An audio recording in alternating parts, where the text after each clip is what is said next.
And we have breaking news on several fronts in the impeachment inquiry. We have just learned that House Democrats have subpoenaed documents from the White House concerning Ukraine. This as we're learning explosive details about text messages and testimony from administration officials.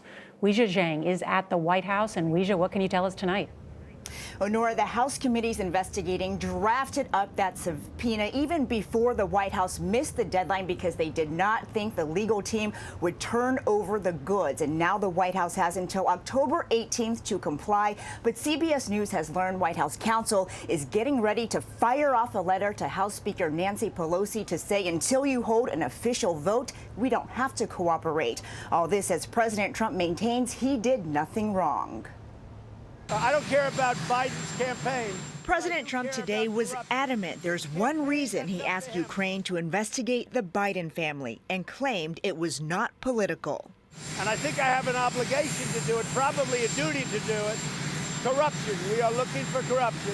But the president could not name a corruption investigation he has asked a foreign government to launch that didn't involve political rivals. We would have to look. Democrats believe the evidence is mounting that Mr. Trump asked Ukraine's President Volodymyr Zelensky to look into the Bidens to help him win a second term, and even withheld military funds to dial up the pressure. You know, when this came out, it was quid pro quo.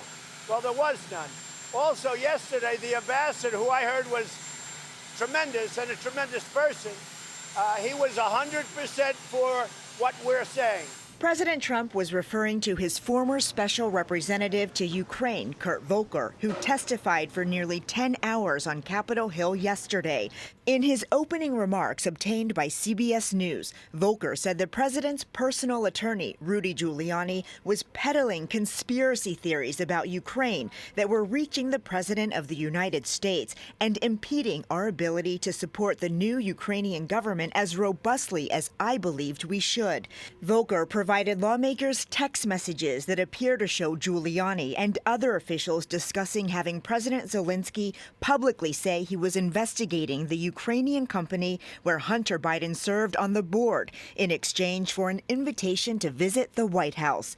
Bill Taylor, the top U.S. diplomat to Kiev at the time, also raised several red flags about the halt in military aid.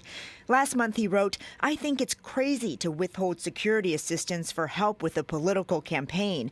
But the U.S. ambassador to the European Union disagreed. Gordon Sondland wrote, "I believe you are incorrect about President Trump's intentions. No quid pro quos of any kind." Late today, Biden defended his son. It's not a conflict of interest. There's been no indication of any conflict of interest from Ukraine or anywhere else, period. Yesterday, President Trump also called on China to investigate the Bidens. And today, Republican Senator Mitt Romney called that wrong and appalling. But fellow GOP Senator Marco Rubio said the president only brought up Beijing to troll the media and said it wasn't a real request. But Nora, the president certainly sounded serious when he made it. A lot of reporting there, Weijia. Thank you so much.